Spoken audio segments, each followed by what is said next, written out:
Olá, meus queridos companheiros apaixonados por história. No vídeo de hoje, iremos compreender o período em que o Brasil era uma colônia de Portugal e conhecer os acontecimentos que marcaram esse período histórico.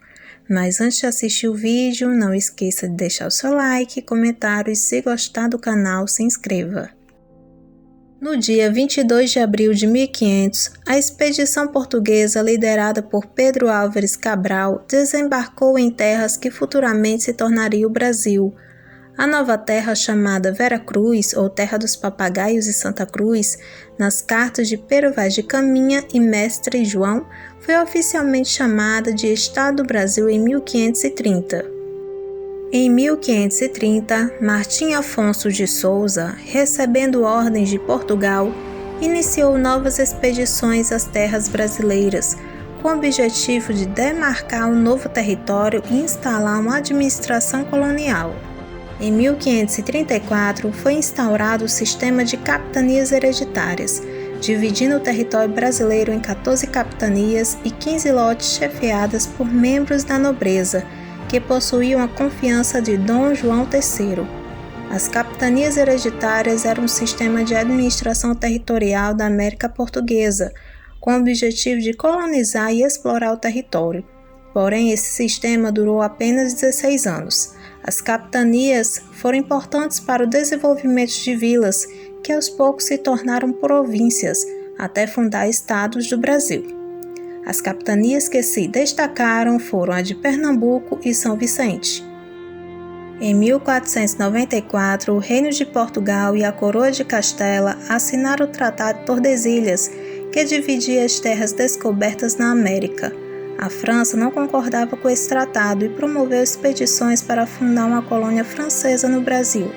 Com a ajuda dos índios tamoios da nação Tupinambá, os franceses conseguiram fundar uma colônia chamada de França Antártica, na região da Bahia do Rio de Janeiro em 1555.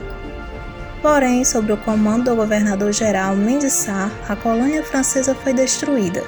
Em 1594, os franceses ocuparam o território do Maranhão, fundando a colônia francesa Equinocial, mas novamente foi destruída, em 1615, pelos portugueses.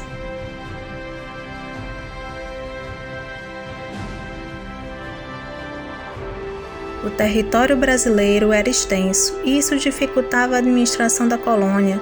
Com o fracasso das capitanias hereditárias, surgiu a necessidade de instalar um corpo administrativo que pudesse administrar e organizar toda a extensão da nova terra, tornando a posse do Império Português. Em 1549, Tomé de Souza, que assumiu o cargo de governador-geral, aportava no Brasil com a missão de desempenhar uma série de ações administrativas, como estimular a produção agrícola, reforçar as defesas, manter um relacionamento com os indígenas e fundar uma capital para a colônia que na época foi escolhida São Salvador da Bahia de Todos os Santos. Também veio com ele a Companhia de Jesus, os jesuítas, com o objetivo de catequizar e pacificar os povos indígenas. Futuramente, em 1553, eles fundariam o Colégio dos Jesuítas na Bahia. Administrar um território tão extenso não era uma tarefa fácil, pois as condições de comunicação e transporte no século XVI, no país que estava aos poucos se formando, eram muito precárias, mas o sistema do governo geral continuou até a chegada da família real em 1808.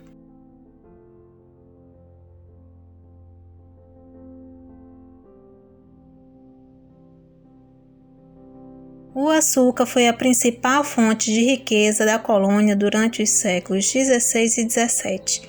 As primeiras mudas teriam vindo com Martim Afonso de Souza e plantadas em seu engenho em São Vicente. As maiores produções de açúcar estavam no Nordeste, principalmente na Bahia e Pernambuco, pois seu solo era fértil e o clima era favorável. Durante esse período surgiram os senhores de engenho, que eram donos de grandes propriedades de terra e o uso da mão de obra escrava para a produção de açúcar. Durante o século XVII, os holandeses tentaram colonizar no território brasileiro. Isso iniciou uma série de conflitos no Brasil. Após serem expulsos definitivamente em 1654, Os holandeses se instalaram na região das Antilhas e cultivaram açúcar competindo com o que era produzido no Brasil, atingindo diretamente o comércio exterior português, resultando numa crise no ciclo do açúcar.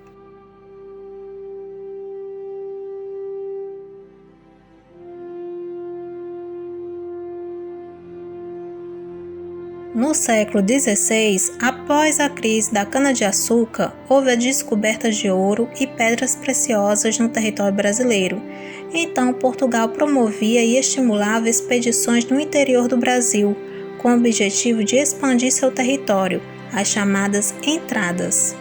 As bandeiras eram explorações particulares organizadas pelos bandeirantes, que usavam seus próprios recursos na busca de ouro, pedras preciosas, capturar índios para vendê-los como escravos e encontrar escravos fugidos.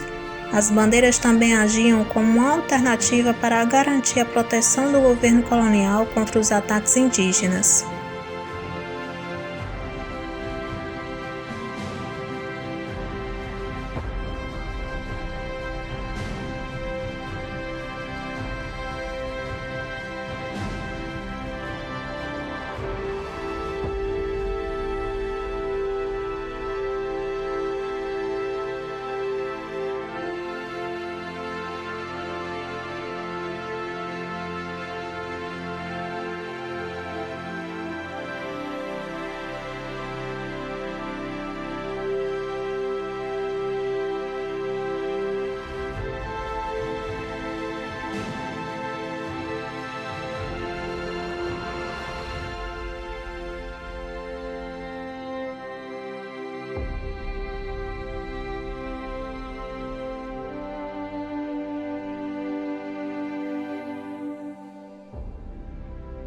Com a crise da exportação do açúcar, os portugueses tiveram que procurar novas fontes de renda no Brasil.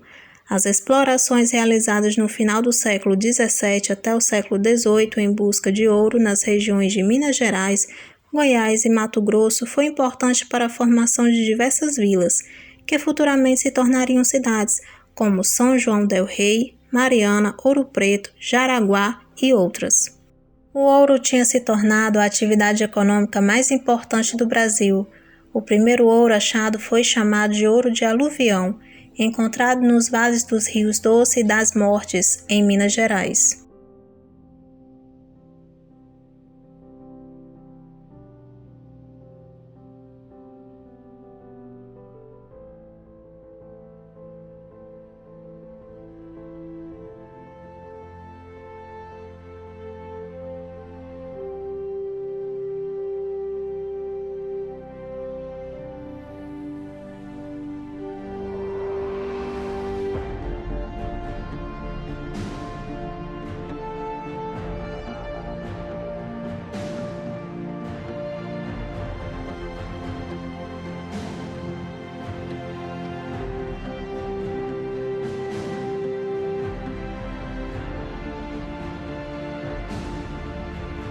Nesse mesmo período, a Revolução Industrial, que aos poucos estava nascendo na Europa, iniciando as manufaturas e a utilização de maquinário na produção têxtil.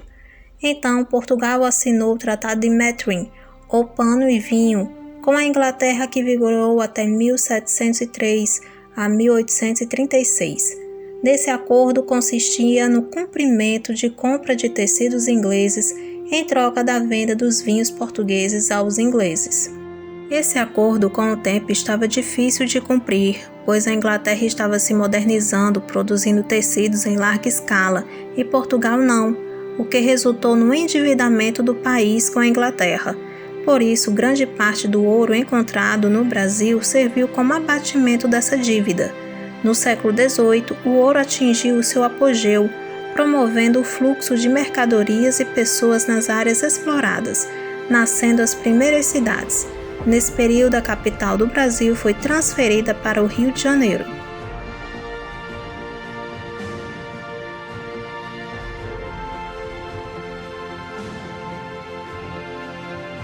O Brasil é um país repleto de belezas naturais. solo fértil e de riquezas que aos poucos estavam sendo descobertas e despertavam um encanto nos habitantes do continente europeu, que escutavam relatos sobre a nova terra. O Brasil era considerado uma terra de possibilidades. Isso despertou o interesse da elite de Portugal, que se lançou ao mar e aportou nas terras brasileiras, iniciando a colonização da colônia. A sociedade colonial era composta pela elite portuguesa responsável por colonizar a colônia, acumulavam riquezas e escravos, os indígenas, sendo que muitos foram dizimados e seus territórios tomados por resistirem à dominação dos colonizadores em torná-los escravos. Os representantes da administração da colônia, os representantes da Igreja Católica e, com o passar dos anos, surgiram os primeiros brasileiros, pessoas nascidas no território colonial. Os primeiros brasileiros eram filhos mestiços dos portugueses que engravidaram as índias. Com a instalação da indústria açucareira no Brasil, os portugueses trouxeram muitos escravos africanos para trabalharem nas plantações de cana-de-açúcar, nas minas de ouro e depois nas plantações de café. Mais brasileiros nasceram do relacionamento entre africanos e portugueses, iniciando assim a miscigenação da população brasileira. A mistura de raças e culturas nasceram através da convivência forçada pelo trabalho escravo dos índios e africanos com o colonizador português, nascendo brasileiros mulatos, filhos do branco europeu e africano, e caboclos, branco europeu e índio. A miscigenação originou um novo modelo de sociedade heterogênea e multirracial. Olá, meus queridos companheiros, gostaram do vídeo? Se sim, não esqueça de deixar o seu like e comentário. E se gostar do conteúdo do canal, não se esqueça de se inscrever, isso ajuda muito o canal a crescer. Obrigada por sua companhia.